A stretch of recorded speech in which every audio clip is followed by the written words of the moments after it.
So I'm having a discussion here, on real Discord, and I have a question for you.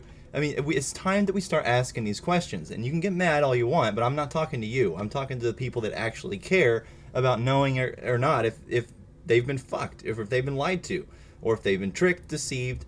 We all know we have by the YouTubers. However, what about some of the other things? What about Reddit? What about the whole experience in January? What about the narrative back then? So let's look through this real quick, and some interesting data points here. So this is GME from April 16th of 2020. The term GME on Reddit after 2020 4/16 and before 2021 February 1st. The results, this is a data scraper that I'm using. It has a 5% margin of error, so take that for what it's worth.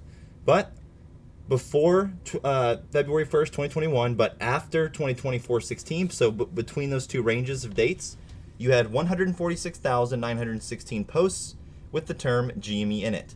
You had 869,756 of those comments between those ranges. Now, how many of these comments were created not including 2020? Well, let's find out. So if you search before February 1st, 2021, but after January 22nd, 2021, so just between the 22nd of January and the 1st of February, this is what you get.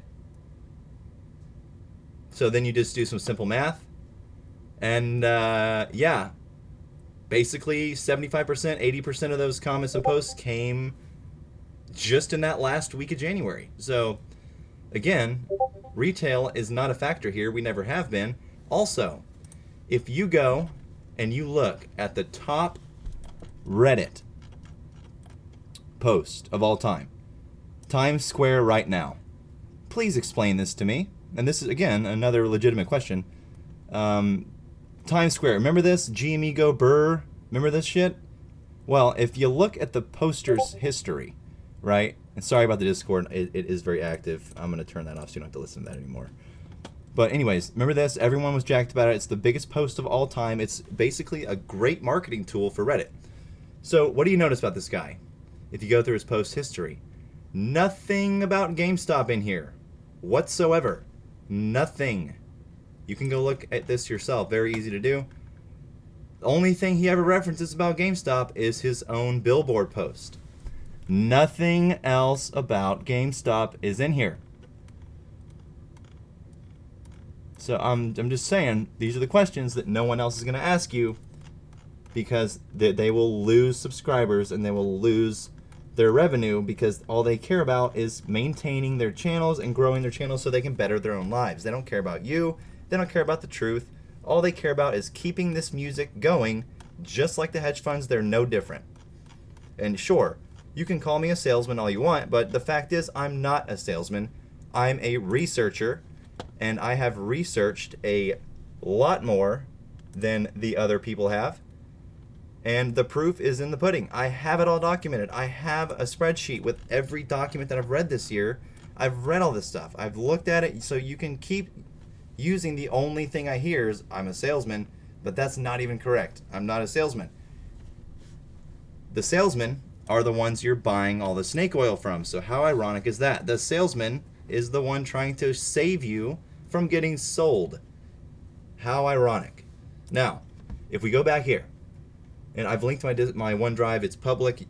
I've made all of this work I've done publicly available because I don't think it's right to monetize this.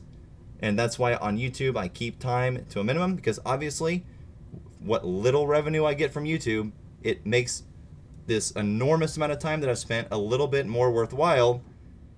However, the incentive all year has not been money. It's been my supporters. I don't need YouTube to survive. I don't need ad revenue to survive. I don't need membership to survive. I'm doing this because I want to, and I'm passionate about it, and I see all of the corruption going on, and I see all the blind eyes people are turning. So anyways, The guy that made the biggest post of all time, some guy in Deutschland, not even remotely bullish on GME. You look at the comments per day, clearly narrative. You look at the posts per day, clearly a narrative. If we all held, this would have continued. Now, we all went to super stock, that's true, but not a lot. We had maybe, 400, 500,000, and maybe half of those were bots.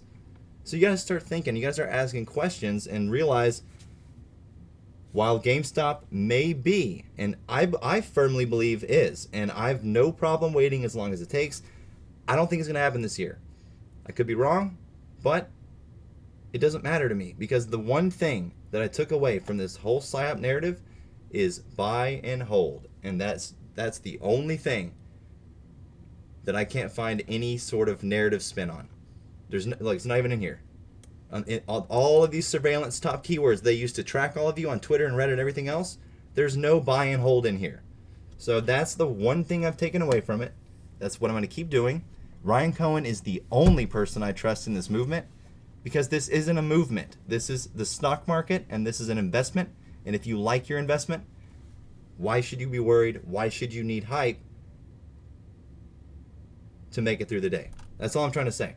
So anyways, you can clearly see in the data, something's not right. No one's asking the questions that needs to be asked. The dude that put the billboard up has no relevant history of any GME, obviously not even holding it. He collects coins. He's from Deutschland. This is factual information that you can take and you can agree with by verifying it yourself, or you can ignore it and continue on the path you're on, which leads to nowhere. So unfortunately, that's just the reality of the situation. So again, I may have been a salesman at one point, but I had the same integrity that I had when I did sales as I do now. I helped people learn how the process of buying a car works, and it made it a good experience for them. I mean, it is what it is. If all you are is capable of thinking and group think about me, I mean, that's more power to you, because I don't care. I'm going to keep doing what I'm doing. The people that watch me for the reasons they watch me, that how I present myself will not change. I will always combat bullshit, and I mean no harm by it. I'm not trying to hurt anyone's feelings. I'm just trying to be real with you, and sometimes tough love is the way to go. Just saying. Anyways, look into this shit, everybody. I mean, if we don't look into it, it's gonna be forgotten. I haven't forgotten anything. I have it all documented. I'm gonna keep looking, keep digging until I figure out exactly with, verifiable proof exactly what happened. But until then, I'll keep digging. Y'all have a good one.